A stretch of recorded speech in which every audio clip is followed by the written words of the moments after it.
El título de la prédica de hoy día les puede parecer un poco raro, porque es Jugo de Damasco. Ese es el título de la prédica. Yo sé que es un poco raro, pero confíen en mí de que va a tener sentido en la medida en que vamos avanzando. Bueno, quiero comenzar leyendo un texto, que para mí este es un texto muy fascinante del libro de Eclesiastés, que es un libro que escribió el rey Salomón y es uno de los textos de sabiduría. Es un texto muy interesante, Eclesiastés 3:11.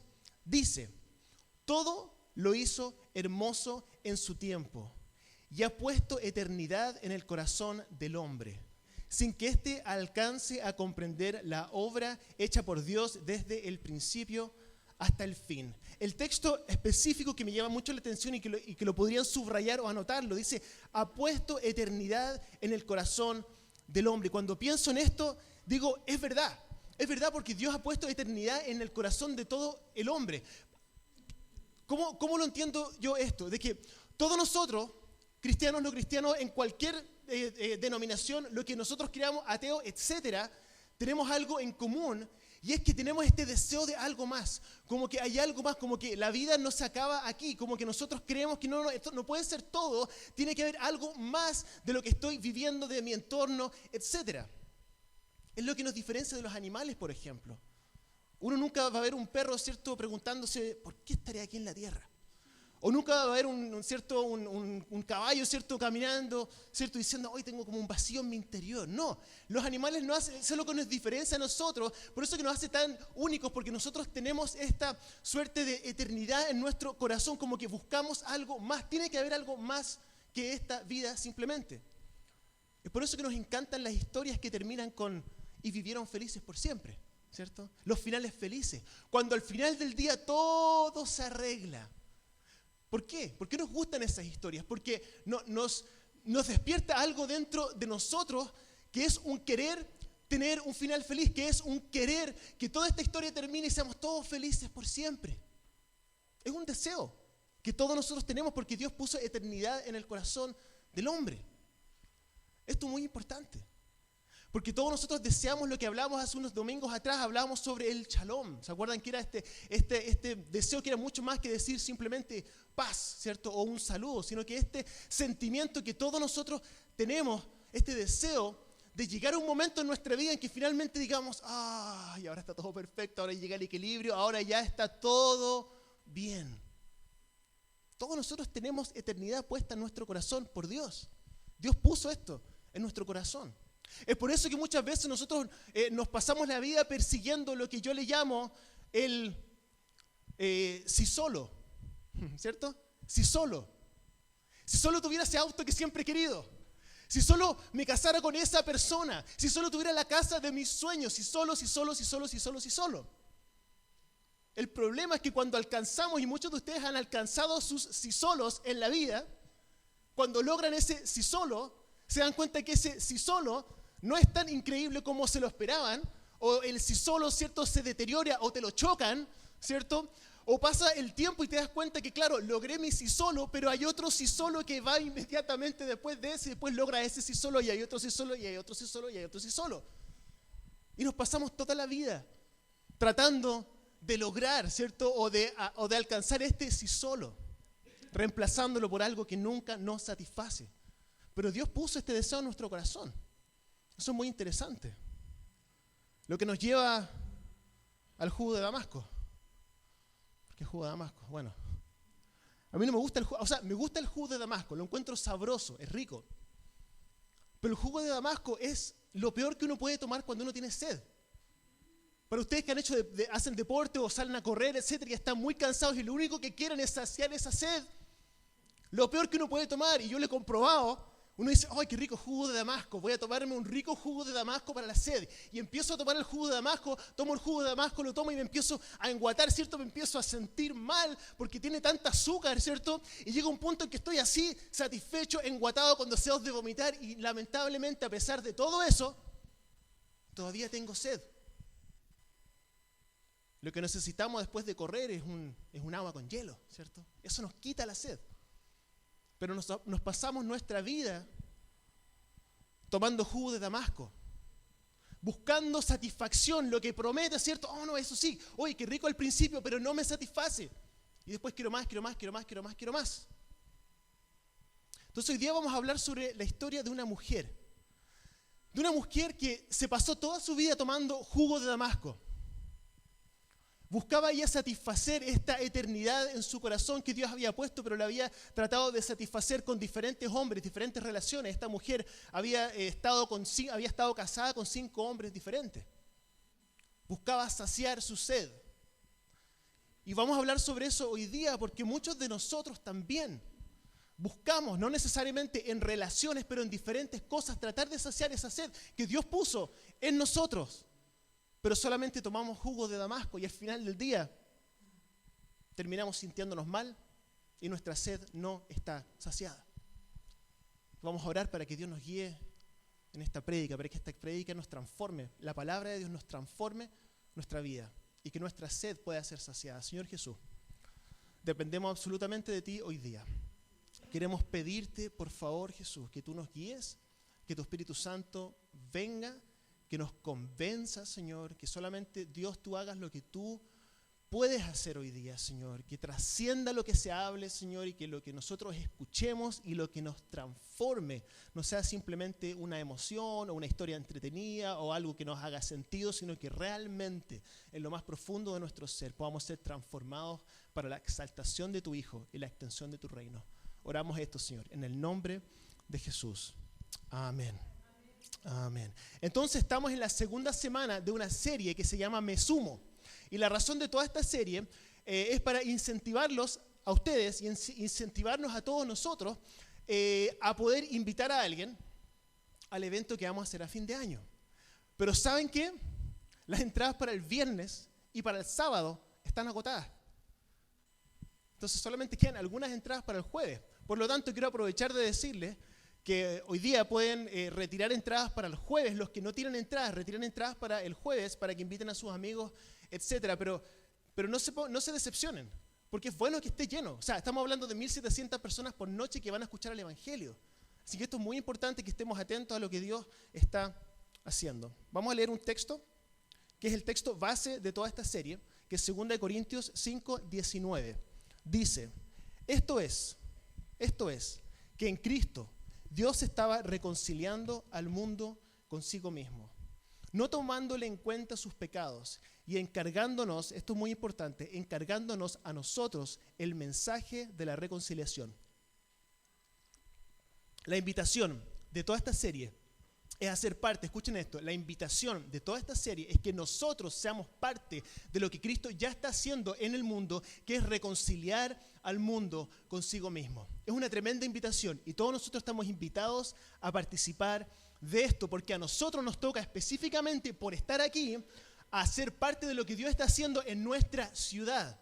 Y es un tremendo privilegio ser parte de la entrega de este mensaje. La semana pasada hablábamos de que nosotros somos llamados a ser no hinchas, sino que jugadores, ¿cierto? Y hablamos toda la prédica sobre eso, que el hincha, ¿qué es lo que hace, cierto? Se pone la camiseta, canta la canción, va a los partidos, igual como muchos de nosotros a veces hacemos en la iglesia, ¿cierto? Vamos a la iglesia, cantamos las canciones, ¿cierto? Somos de la iglesia cristiana de Quilpué, pero hablábamos de que no somos llamados a ser hinchas, sino que somos llamados a ser jugadores, porque los jugadores son los que meten los goles, los jugadores son los que entrenan, los jugadores son los que hacen una diferencia. Entonces hablábamos de eso la semana pasada. Y algunos de ustedes quedaron así como, ya, ok, vamos a jugar, ¿cierto? Nos vamos a bajar de las graderías, vamos a entrar a meter goles, ¿cierto? Vamos a entrenar, etcétera, etcétera, etcétera, ¿cierto? Pero yo me quedé con una duda. Yo dije, claro, ¿qué pasa si la persona está tan entusiasmada, se baja de la gradería, agarra la raqueta, ¿cierto? Y dice, vamos a jugar. Y yo digo, un momento, no es un partido de tenis, es un partido de fútbol, por si acaso.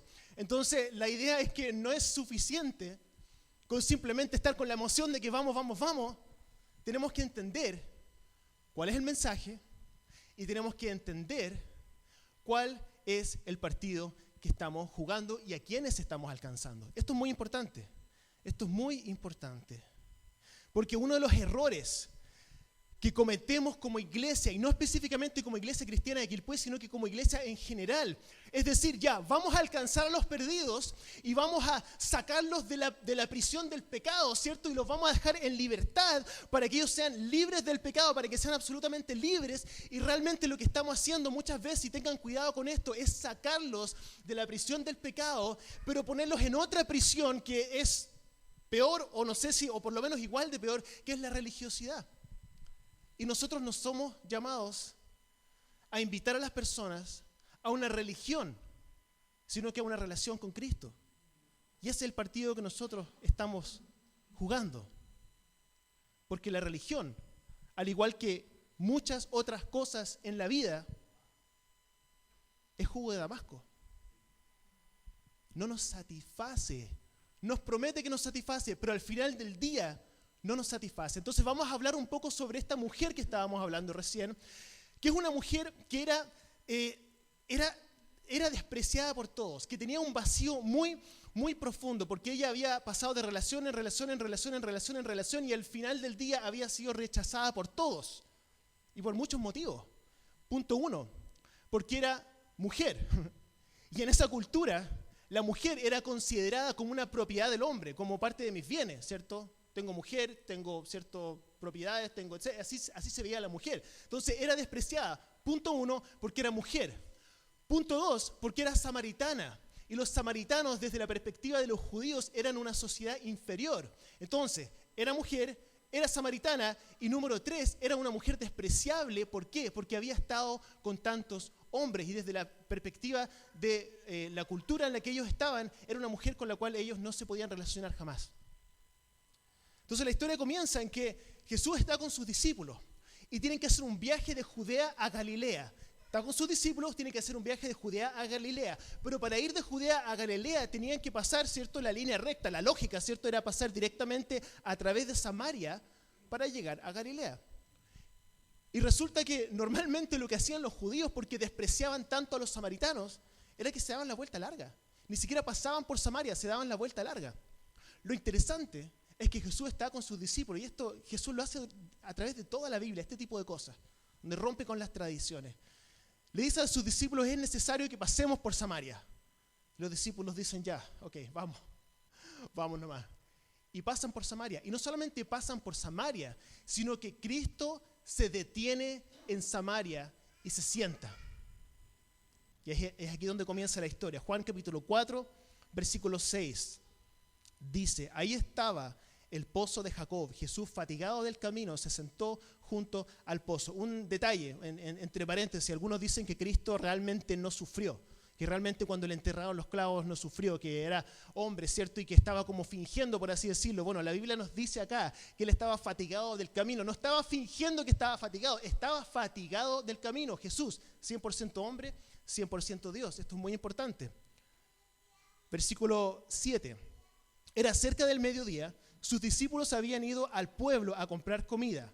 En eso llegó a sacar agua una mujer samaritana. Estamos hablando del mediodía. Las mujeres samaritanas, o sea, las mujeres en el Medio Oriente, en esa cultura, sacaban agua o temprano en la mañana o al atardecer. ¿Por qué? Porque al mediodía hacía mucho calor.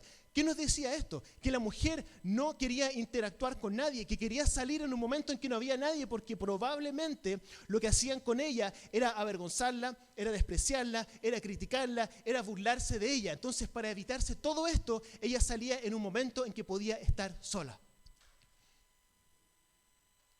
Y esto es precioso. Y Jesús le dijo, dame un poco de agua. ¿Se dan cuenta? A esta mujer nadie le dirigía la palabra. Todo el mundo la despreciaba. Todo el mundo se burlaba de ella. Hablaban mal de ella. Le hacían la ley del hielo probablemente. Pero este hombre, este desconocido para ella, inicia una conversación con ella. ¿Qué nos dice esto sobre la naturaleza de Dios? Sobre su cercanía, sobre su aprecio hacia los que el mundo desprecia. Versículo 9. Pero como los judíos no usan nada en común con los samaritanos, o sea, los judíos y los samaritanos ni siquiera el agua compartían, la mujer le respondió a Jesús, ¿cómo se te ocurre pedirme agua si tú no eres judío y yo soy samaritana? Y tenía razón esta mujer, porque era rarísimo. Entonces, ¿qué es lo que estaba haciendo Jesús? Porque quizás ella, es muy probable que ella lo estaba interpretando como un coqueteo de parte de un hombre, ¿cierto? Uno más de todos los hombres que lo único que quieren conmigo es aprovecharse de mí. Entonces, esta historia la he escuchado 1000 veces. Este es un hombre más de los que ya me la sé por libro, ¿cierto? Pero ¿qué es lo que estaba haciendo Jesús con esta mujer? Lo que Jesús estaba haciendo con esta mujer es lo que Jesús siempre hace y que a nosotros se nos olvida. ¿Qué es lo que hace Jesús cuando los niños desde la perspectiva de los religiosos estaban molestando a Jesús? Jesús le dice, no, vengan a mí. No, vengan a mí, no se los impidan. Jesús estaba haciendo lo que siempre hace. ¿Qué es lo que hacía Jesús con Zaqueo, que era un cobrador de impuestos, ¿cierto? Cuando todos los religiosos, todo el mundo lo despreciaba, él que lo que hizo fue a su casa a cenar con él. Esto es lo que Cristo siempre hace. ¿Qué es lo que hizo Cristo cuando la mujer que pillaron en adulterio estaban todos los religiosos a punto de apedrearla? ¿Qué es lo que hace Cristo? Cristo dice, yo no te condeno, pero no sigas pecando. Cristo estaba haciendo con la mujer samaritana lo que Cristo siempre hace. Eran los religiosos los que despreciaban a Jesús. Y lo que los religiosos despreciaban, Jesús apreciaba. Lo que los religiosos rechazaban, Jesús abrazaba. Esto es muy interesante, porque 2000 años después, nosotros tenemos la misma tendencia. No vaya a ser cosa de que hoy en día nosotros estemos despreciando a los mismos que Jesús apreciaba y estemos rechazando a los mismos que Cristo abraza. Continúa la historia, versículo 10 dice, Jesús hablándole a esta samaritana, desde la perspectiva de ella, este es un hombre que quizás que quería con ella, era un desconocido, le dice, si supieras lo que Dios puede dar y conocieras al que te está pidiendo agua, contestó Jesús, tú le habrías pedido a él y él te habría dado agua de vida. Yo me imagino a ella así pensando, ¿de qué está hablando? Esto es muy raro, nunca lo había escuchado antes. Quizás lo seguía tomando como un coqueteo de parte de este hombre desconocido. Versículo 11. Señor, contesta ella, ni siquiera tienes con qué sacar agua del pozo. Y el pozo es muy hondo. ¿De dónde vas a sacar esta agua de vida? Le está diciendo, no tienes ni siquiera un balde para sacar agua. Versículo 12. ¿Acaso eres tú, hablándole a la mujer samaritana de Dios, acaso eres tú superior a nuestro padre Jacob, que nos dejó este pozo del cual bebieron él, sus hijos y su ganado? Y aquí llegamos al punto del vacío de esta mujer samaritana, de este vacío que todos nosotros tenemos, este deseo de algo más, este sí solo que todos nosotros estamos buscando, este vivieron felices para siempre que todos nosotros deseamos, es lo mismo que esta mujer samaritana estaba buscando, este shalom, ¿cierto? Lo está buscando ella. ¿Qué es lo que le dice Cristo en relación a esto? Versículo 13. Todo el que beba de esta agua, de este pozo, ¿cierto? Volverá a tener sed, respondió Jesús. O sea, todo jugo de Damasco, nada sacia, igual que esta agua. Versículo 14, pero el que beba del agua que yo le daré, no volverá a tener sed jamás, sino que dentro de él esa agua se convertirá en un manantial del que brotará vida eterna. Nosotros entendemos perfectamente este versículo, ¿cierto? Porque lo hemos leído muchas veces, pero ella, la mujer samaritana, no entendía nada lo que estaba hablando. Quizás pensaba que estaba loco, que el sol le estaba pegando muy fuerte, ¿cierto? Que estaba muy cansado. De lo que estaba hablando era totalmente ilógico para ella. Versículo 15 dice, Señor, dame de esa agua, ¿cierto? Ya. Dame de esa agua para que no vuelva a tener sed ni siga viniendo aquí a sacarla. ¿Me explico? O sea, ella no está entendiendo la metáfora por si acaso. No la está entendiendo. O sea, ella piensa que está hablando, si es que, ¿cierto? Está diciendo, yo tengo agua que te va a saciar para siempre. Ah, ya, pues si quieres darme agua que me sacie para siempre, para no tener que volver acá y seguir sacando agua, perfecto, dame de esa agua que sacia para siempre. Obviamente no creyéndole. Y aquí sucede lo que ella nunca se esperaba. Jesús le dice en el versículo 16, dice, ve a llamar a tu esposo y vuelve acá, le dijo Jesús. Ahí le quedó claro que él no estaba coqueteando con ella. Versículo 7, no tengo esposo, respondió la mujer. Bien has dicho, le contesta Jesús, que no tienes esposo. Es cierto que has tenido 5 y el que ahora tienes no es tu esposo. En esto has dicho la verdad. En este momento a la mujer samaritana le cae la teja. Ella entiende por primera vez que el hombre que está hablando con ella no es cualquier hombre. No era uno de esos, ¿cierto?, decenas de hombres que querían aprovecharse con ella. Algo le pasó en su espíritu, algo había pasado dentro de ella cuando ella escuchaba estas palabras. Este no iba a ser un día normal, este no iba a ser un día normal de desprecio, este iba a ser un día diferente. Algo está pasando aquí. Saltamos al versículo 25, y luego le pregunta a ella, de frentón, en el versículo 25, le empieza a hablar, le dice, sé que viene el Mesías, al que llaman el Cristo. Respondió la mujer, pero cuando Él venga, nos explicará todas las cosas. En el fondo le está diciendo, ¿quién eres tú? ¿Quién eres tú? ¿Quién eres tú? Le está preguntando. Versículo 26, y se lo aclara, dice, ese soy yo, el que habla contigo, le dijo Jesús. Ella había tenido un encuentro con Cristo. Se encontró con Cristo. La persona que le estaba hablando era el Mesías que siempre habían estado esperando. Probablemente su corazón se empezó a acelerar. Esto es demasiado. ¿Qué está pasando aquí? Empezó a entender. Dijo, este es el Mesías que hemos estado siempre esperando. Lo tengo frente a mí y me está hablando. Me está dirigiendo la palabra. Y en eso, en toda esa emoción que ella está sintiendo, dice el 27, en esto llegaron sus discípulos. Se sorprendieron de verlo hablando con una mujer, aunque ninguno le preguntó qué pretendes o qué hablas con ellas, porque probablemente estaba acostumbrado a que Cristo hiciera este tipo de cosas. Y esto es muy importante, lo pueden anotar, versículo 28, la mujer dejó su cántaro. La mujer dejó su cántaro. ¿Por qué es importante esto? Acá en la Biblia no hay nada al azar, pero hay una simbología tan hermosa de que la mujer dejó su cántaro. ¿Qué es lo que dejó? La mujer estaba dejando su fuente temporal de satisfacción. Lo estaba dejando, la mujer dejó su cántaro. Ella dejó su si solo, dejó, ¿cierto? Si solo logro esto, ¿cierto? Estaba dejando el final feliz que estaba buscando. Ella estaba dejando de tomar jugos de Damasco. Dijo, esto ya no me sacia, esta agua que tomo yo sé que me sacia por un tiempo, pero encontré el agua que me sacia para siempre. Ella dejó su cántaro y volvió al pueblo y le decía a la gente, versículo 29, vengan a ver un hombre que me ha dicho todo lo que he hecho. ¿No será este el Cristo?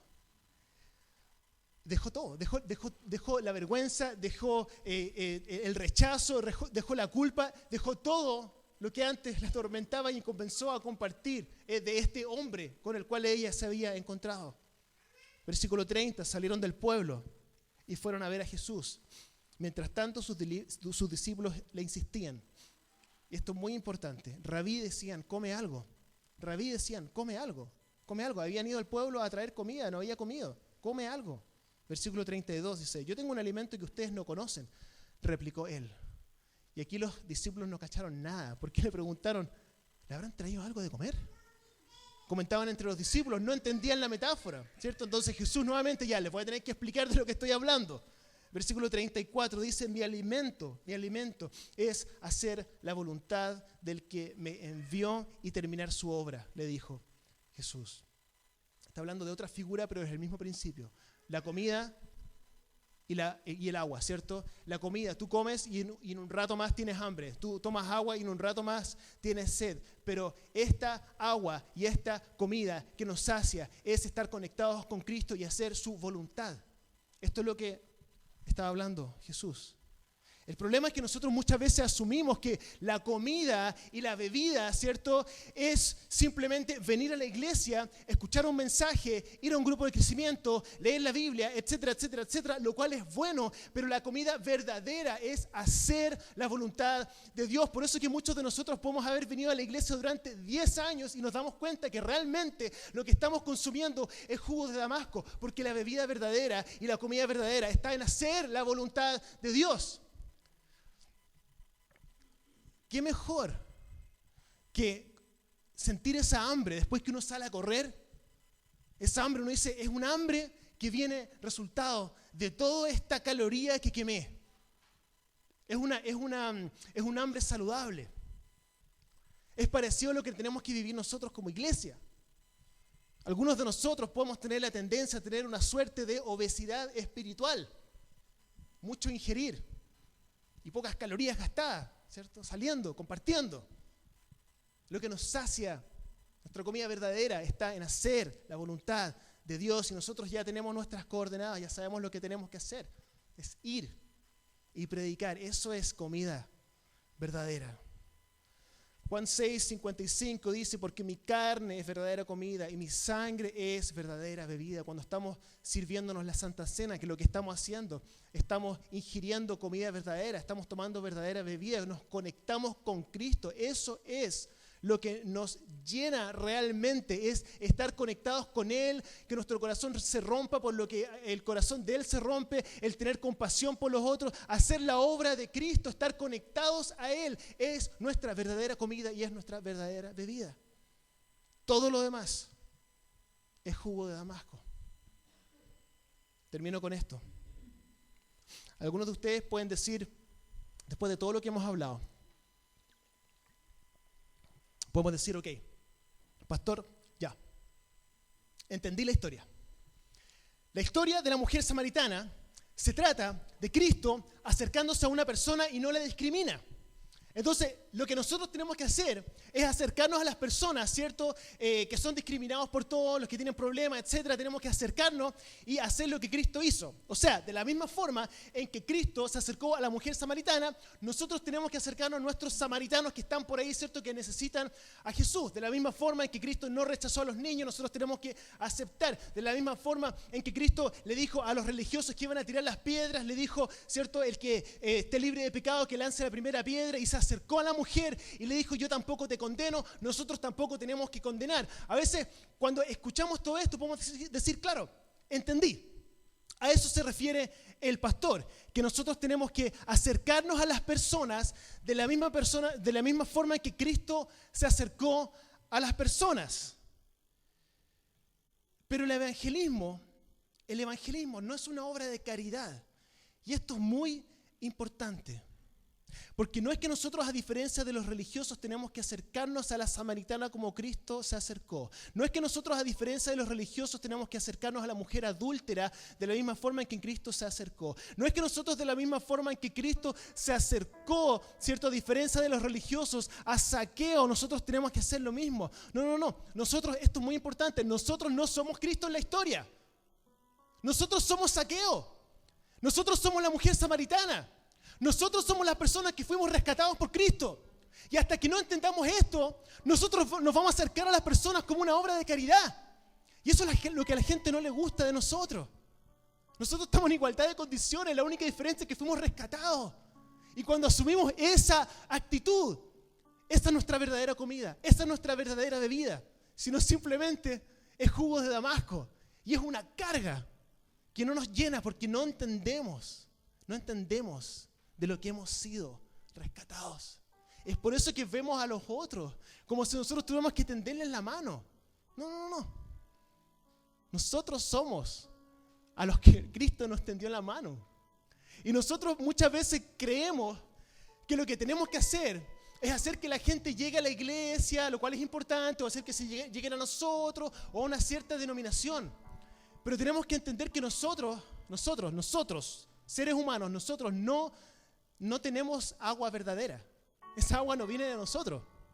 Por eso que a veces la gente puede venir a la iglesia, o puede venir a un grupo de crecimiento, o puede, ¿cierto?, participar un tiempo y de repente dice, no, es que ese hermano me miró feo, o me decepcioné de tal persona, o realmente yo pensé que me iban a llamar y no me llamaron, o yo me esperaba más de X personas, ¿cierto?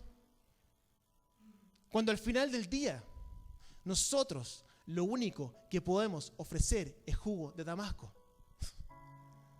Lo que nosotros tenemos que hacer es hacer lo que hizo la mujer samaritana. Vayan a ver a un hombre. No vengan aquí, no vayan al árbol. No, nosotros los acercamos no a nosotros, pero a Cristo. Él es la fuente de agua de vida. Es el único. Y esto es muy importante. Vamos a orar. Voy a pedir que puedan cerrar sus ojos.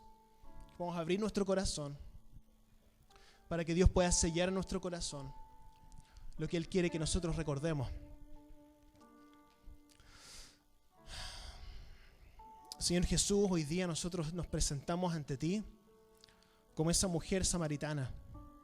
Nos presentamos ante Ti como Zaqueo. Nos presentamos a Ti como la mujer que fue sorprendida en adulterio, Señor. Ayúdanos a entender, Señor, que hemos sido rescatados por Ti. No por ninguna obra que nosotros hayamos hecho, Señor. No porque nosotros tengamos algo por sobre las otras personas, Señor. Ayúdanos a entender que nosotros hemos recibido esta agua de vida de parte tuya directamente, Señor.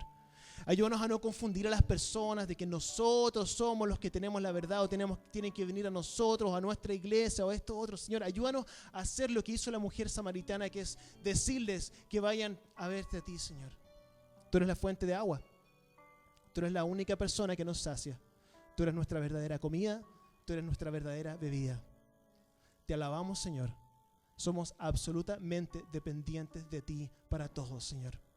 Yo quiero orar, Señor, que en este tiempo en que nos estamos preparando para la Navidad, Señor, y estamos preparándonos para este tremendo evento que vamos a hacer, en el cual vamos a poder unir a nuestra ciudad en torno al mensaje de Cristo y poder rescatar el verdadero significado de la Navidad, Señor.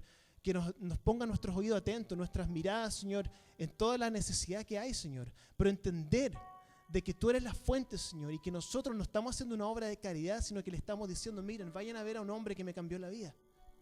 Oramos por esto, Señor. No queremos llenar nuestra iglesia, queremos alcanzar nuestra ciudad, Señor. Oramos por esto, no podemos hacerlo sin ti. Te alabamos, Señor, en el nombre de Jesús. Amén.